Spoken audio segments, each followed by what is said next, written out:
එකට යනවා. File tab එක විතරක් මම අද කියලා දෙන්නම්. නැත්නම් ඔයාලට කන්ෆියුස් වෙන හින්දා ඊළඟ වීඩියෝ එකෙන් මම ඊතුරු ටැබ්ස් වලට යන්න බලාපොරොත්තු වෙනවා.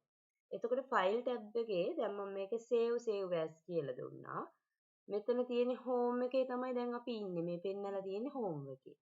new එකට ගියොත් අලුත් blank sheet එකක් ගන්න පුළුවන්. මේක ක්ලික් කරාම ඔයාලා දන්නවා new blank sheet එකක් එන්නේ. අර hello world එක නැති වෙනවා. දැක්කනේ? එතකොට මේ තියෙන්නේ open කියන්නේ අපි කලින් ගහපු එක open කරන්න පුළුවන්. ඒ open කරන්න මෙතන එහෙම ගියේ නැති වුණොත් home එකේ තියෙනවා අපි recent කියන්නේ ළඟදිම අපි edit කරලා save කරපු documents ටික මෙතන පෙන්නනවා. එතකොට ඔයාලට මේකෙනුත් ටක් ගාලා එක open කරන්න පුළුවන්. recent file. හරිද? එහෙම නැත්නම් මෙතනින් open ගියා මේ මෙතනත් recent ඒවා ටික පෙන්නනවා. එහෙම නැත්නම් මේකෙන් browse ගිහිල්ලා අපිට ඕන එක open කරන්න පුළුවන්. දැක්කනේ? පහසුයි. එහෙම නැත්නම් මෙතනින් තමයි ඒ ඔක්කොම ටික අපි open කරන්නේ. නැත්නම් මෙතනින් අපිට ටක් ගාලා ගන්නත් පුළුවන්. සමහර version වල මෙතනට පෙන්නන්නේ නැහැ. එතකොට open කියන තැනට ගියාම තමයි අපිට ලේසියෙන් මේක කරන්න පුළුවන්. ඊළඟට තියෙනවා info එකේ තියෙනවා මේ අපේ word එකේ තියෙන විස්තර ටික. මේ properties වල තියෙනවා මේ page එකයි දැන් තියෙන්නේ. අපි words එකයි ලියලා තියෙන්නේ. ඒ ඔක්කොම ටික තියෙනවා. මේකේ size එක මේ file එකේ size එක කොච්චරද? title එක මම add කරලා නෑ මෙතන මේක add කරන්න තියෙන්නේ. comment එකක් දාන්න තියෙනවා නම් comment එක modify කරපු දිනය මේ ඔක්කොම ටික අපිට හොයාගන්න පුළුවන්. last printed එකක් ගත්තනම් කවද්ද ගත්තේ? මේකේ author කවුද? මේ ඔක්කොම විස්තර ටික මෙතන තියෙනවා මේ පැත්තේ. created document. ඒක වගේ තියෙන තව document තියෙන තැන්. මේ location එකෙන් ගියාම හොයාගන්න පුළුවන්. ඒ ඔක්කොම summary විස්තර ටික. ඒකනේ info කියන්නේ information. ඊළඟට open file location එක open කරන්න පුළුවන් මේක save වෙලා තියෙන. path එක මේ file එක save වෙලා තියෙන path එක copy කරන්න පුළුවන්. මේක share කරන්න පුළුවන් ඕනනම් කොහෙට හරි mail එකකට හරි. දැන් ඔයාලගේ WhatsApp icon එක save කරගෙන තියෙනවා නම් WhatsApp එකට කෙලින්ම share කරන්න පුළුවන්. නැත්නම් upload කරන්න පුළුවන්. ඒ වගේ පහසුවෙන් මේ ටිකෙන් අපිට මේ document එකක් ගාලා share කරගන්න පුළුවන්. ඊළඟට protect document එකකින් පුළුවන් අපිට මේකට protect කරන්න. ඒ කියන්නේ මිනිස්සු වෙනස් කරන්න පුළුවන් කියලා මම අර ඉස්සෙල්ලා කිව්වේ. එතකොට මේකෙන් පුළුවන් මේකේ key එකක් දාලා මේ විදි ටිකක් තියෙනවා. පේනවනේ always open read only. දැන් මේ option එක දාලා මේ document එක යවුවොත් කාටවත් edit කරන්න බෑ. මේක open කරොත් read කරන්න විතරමයි. තේරුණාද? එහෙම නැත්නම් encrypted with password එකක් දාන්න පුළුවන්. මේ ක්ලික් කරාම මෙතනට දෙනවා password එක. දැන් අපි මේකට 1 2 3 කියලා මම දැම්ම කියමුකෝ password එක. දාලා okay කරනවා. දැන් මේක re-enter the password 1 2 3. හරි. දැන් ඔන්න මම password එකක් දාලා තියෙන letter 1 කියන එක. අපි බලමු කොහොමද letter 1 එක open කරන්න පුළුවන්ද කියලා.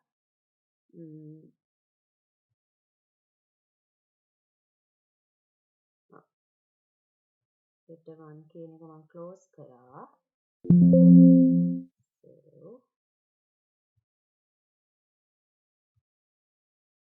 දැන් letter 1 open කරන්න යනවා. මේක මුකුත් කරන්න බෑ මේ password එක දාන්න නැතුව. ඔන්න දැන් කාට හරි අපි රහස්‍ය විදියට යවනවා නම් එයාට ගිහියා එයා ළඟට ඒ document එක ගියාම පස්සේ එයාට විතර edit කරන්න පුළුවන්. යවන කෙනා දෙන කෙනා අදාළ කෙනාට විතරයි edit කරන්න පුළුවන් password එක දන්න කෙනාට විතරයි. අන්න ඒ විදිහට අපිට මේ document රහස්‍ය විදියට share කරන්න පුළුවන්. දැන් මේකට මම 1 2 3 දැම්මම ඔන්න document එක පේන්න ගන්නවා. එතකම් පේන්නේත් නැහැ. පේනව නේද? දැන් අපිට edit කරන්න ඕන දෙයක් කරන්න පුළුවන්. එතකොට අපි file tab එකේ information කොටසේ හිටියේ. දැන් මේකට password එක දාන්න විදිහ දැක්කනේ. ඔව්. ඒ වගේ තව තියෙනවා restrict කරලා edit කරන්න පුළුවන්, සීමා කරලා දෙන්න පුළුවන්.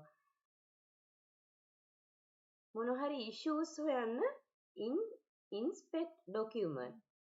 අපි මොහොම හිතන්නකෝ රිසර්ච් පේපර් එකක් වගේ ටයිප් කරනකොට එතකොට ඒක පබ්ලිෂ් කරන්න කලින් ඒවා වැරදි තියෙන්න පුළුවන්. එතකොට ඒවයි මොන හරි ප්‍රශ්න තියෙන්න පුළුවන්. එහෙම තියෙනවා නම් මේ ඉන්ස්පෙක්ට් ඩොකියුමන්ට් වලින් පුළුවන් අපේ ඩොකියුමන්ට් එකේ ඒ කියන්නේ දැන් අපි හිතන්නකෝ පබ්ලිෂ් කරන්න කලින් අපි යවනවා සුපර්වයිසර්ට. ඒ කියන්නේ අපේ ගුරුවරයාට යවනවා අපේ අඩුපාඩු ටික බලන්න. එතකොට ගුරුවරයාට යවුවම ගුරුවරයා මෙන්න මේ තැන් වෙනස් වෙන්න ඕන කියලා එවනවා. එතකොට ඒවා එවන්නේ කමෙන්ට් එකක් ඒ වගේ. අන්න ඒ වගේ එවන අවස්ථාවල් වලට තමයි මෙන්න මේ inspected document use කරන්නේ. ඊළඟට manage document එක manage කරන විදිහ.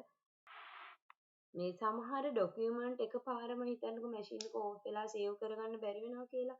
එතකොට මේ වර්ඩ් වලට පුළුවන් යම් කිසි ප්‍රමාණයක් දුරට ඔයාලගේ ඩොකියුමන්ට් එක ටයිප් කරපු තැනකට එන්න. ඒ කියන්නේ සේව් කරපු නැති කොටසකට පවා එන්න පුළුවන් හැකියාවක් තියෙනවා. එතකොට මේ recovery unsaved document එක ගිහිල්ලා අපිට එතනට ගියාම බලන්න පුළුවන් මේ කොහේ හරි මේක සේව් වෙලා තියෙනවද කියන එක බලන්න පුළුවන්. දැන් මම මේක සේව් කරලා තියෙන්නේ. දැන් මේක හිතන්නකෝ මේක සේව් වෙලා නැතුව තිබ්බ ෆයිල් එකක් ඕපන් කරා කියලා. එතකොට දැන් අපි මෙතන මොකක් හරි නමක් දීලා සේව් දැන් මේ අපි දැන් මෙතන මේක රිකවර් වෙච්ච තැනක් නැති නිසා අපිට ඕපන් කරන්න බෑ. නමුත් එහෙම රිකවර් ඩොකියුමන්ට් තියෙනවා නම් මෙතන පෙන්නනවා. ඒකෙන් අපිට ඕපන් කරන්න පුළුවන්. යම් කිසි ප්‍රමාණයක් දුරට විතරයි ඒත් එහෙම කරන්න පුළුවන් වෙන්නේ. හරිද? එතකොට මේ ටික තමයි ගොඩක් ඔතන වැදගත් වෙන්නේ. ආයි මේක එච්චර වැදගත් වෙන්නේ නැහැ ලොකුවටම. ඊළඟට ඒ තියෙන්නේ info. දැන් save දන්නවා, save as දන්නවා. ඊළඟට print. මේක නම් ඉතින් ගොඩාක්ම ඔයාලට හුරු එකක් ගොඩක් අයට. මොකද අපි ඕනම ડોකියුමන්ට් එකක් දැම්මම කමියුනිකේෂන් එකකට පවා ගියාම මේ ડોකියුමන්ට් එක මෙහෙම ඕපන් කරලා අපිට print එකක් දෙන්න කියනවා. එතකොට මෙතනින් අපි දෙනවා copies ගන්න. මේකෙන් copy කීයක් දෙන්න ඕනේද?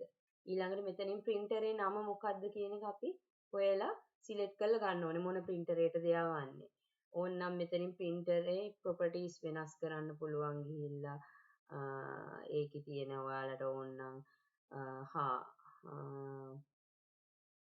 custom විදිහටද ඔය තියෙනවනේ print out ගන්නකොට වෙනස් landscape විදිහටද size එක කොහොමද rotate කරලාද මේ ඒ විදිහට අපිට ඕන විදිහ මෙතනින් printerේ තියෙන properties ඕනනම් වෙනස් කරන්න පුළුවන්. ඊට පස්සේ මෙතන තියෙන්නේ මේ word එකේ setting ටික වෙනස් කරන එක. මේ print all pages. ඔයාට ඕනනම් මේකේ කොළ 10ක document එකක් කොළ 5ක් විතරයි print out ගන්න ඕනේ කියලා හිතන්නකෝ. ඒ ගන්න ඕන range එක මෙතන දෙනවා. 1 ඉඳන් 5 වෙනකම් කියලා type කරනවා. 1 ඉඳන් 5 වෙනකම් ওই විදිහට අපි type කරනවා. එහෙම නැත්නම් මෙතනට ගිහිල්ලා current page. මම මෙතනින් දෙනවා. print all page දුන්නොත් ඔක්කොම print වෙනවා. නැත්නම් current page. මේ දැන් පේන page එක මෙතනින් display වෙන page එක විතරයි. custom print එකේ තමයි අපි දෙන්නේ මෙන්න මේ ඉඳන් මේ වෙනකන් අපිට print කරලා දෙන්න කියන එක දෙන්නේ.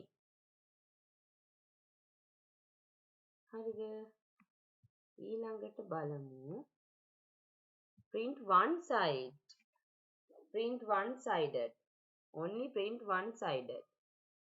ඒ කියන්නේ මේකෙන් කියන්නේ double side. ඒ කියන්නේ printerේට දෙන්න පුළුවන් දෙපැත්තෙම ගහන්න ඕනේ. නැත්නම් එක පැත්තක විතරක් ගහන්න ඕනේ. අන්න ඒක තමයි මෙතනින් select කරන්නේ. both side print වෙනවද one side ද කියන එක. ඊළඟට මෙතන තියෙන්නේ collected uncollected. ඒක කොහොමද ඒක collected කියන්නේ 1 2 3 විදිහටද යන්නේ එහෙම page එක print කරන්න ඕනේ ඒ විදිහ. ඉතින් දැන් මේ setting ටික ඔයාලට බැලුවම මේක හදා ගන්න පුළුවන් orientation එක මොකද්ද ඊළඟට letters size එකද A4ද A5ද margin එක වෙනස් වෙන්න ඕනේද ඊළඟට page per one page per sheet එකක් එහෙකට යනවද නැත්නම් ඒක මේකක් page දෙකකට යනවද නේද එක page එකේ දෙකක් විදිහට document print වෙනවද හයක් විදිහට යනවද ඔය විදිහට ඔක්කොම මෙතනින් page එකෙන් setting එක හදන්න පුළුවන්. මේ page setup වලට ගියාම තවත් ඔයාලට වෙනස් කරලා left එක right එකට වැඩි වෙන්න ඕනේ. ඒ විදිහට page layout එක හදන්නත් පුළුවන්. width එක මේ page එකේ ඔක්කොම layout එක හදන විදිහ තමයි තියෙන්නේ. හරිද? ඒ ටික වෙනස් කරලා මෙතන print button එක press කරාම ඒක print වෙන්න ගන්නවා. දැන් මගේ connect කරලා නැති හින්දා printer එක නැති නිසා මේ error එකනේ නැත්තම් print එකට යනවා. ඊළඟට share අපිට කෙලින්ම share කරන්න පුළුවන් මේක email එකටද log එකටද online share කරනවද නැත්නම් cloud එකට save කරනවද ඔය වගේ කෙලින්ම මේ document එක share කරන්න පුළුවන් ඊට පස්සේ එහෙම නැත්නම් export මේක file type එක වෙනස් කරලා PDF වලට ඔය මෙතනින් මම මම කලින් කිව්වා වගේ මෙතනින් ටක් ගාලා PDF විදිහට export කරනවා කියන්නේ ඒකයි. තියෙන එක export කරනවා PDF විදිහට.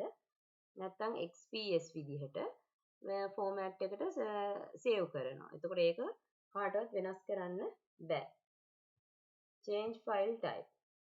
file type එක ඕනනම් වෙනස් කරන්න පුළුවන්. මේක document එකක් විදිහටද ගන්න ඕනේ.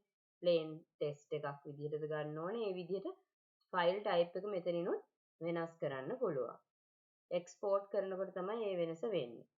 ඊට පස්සේ ඕනනම් මේ document එක මෙතනින් කෙලින්ම close කරන්න පුළුවන්. ඊට පස්සේ මේ තියෙන දෙක තමයි account එක මගේ හදලා තියෙන account එක මේ තියෙනවා මේකේ මොන version එකද කියන එක මේ 2019 ඒකේ තියෙන containers ටික තියෙනවා product key එක තියෙනවද කියලා එක තියෙනවා office අප්ඩේට් වෙන ඕනේද ඒ විස්තර ටික මේව නම් ලොකුවට ඔයාලට වැදගත් වෙන්නේ නැහැ මේක ගොඩක් ඔය සිස්ටම් එක ගැන දැනගන්න කෙනෙක්ට තමයි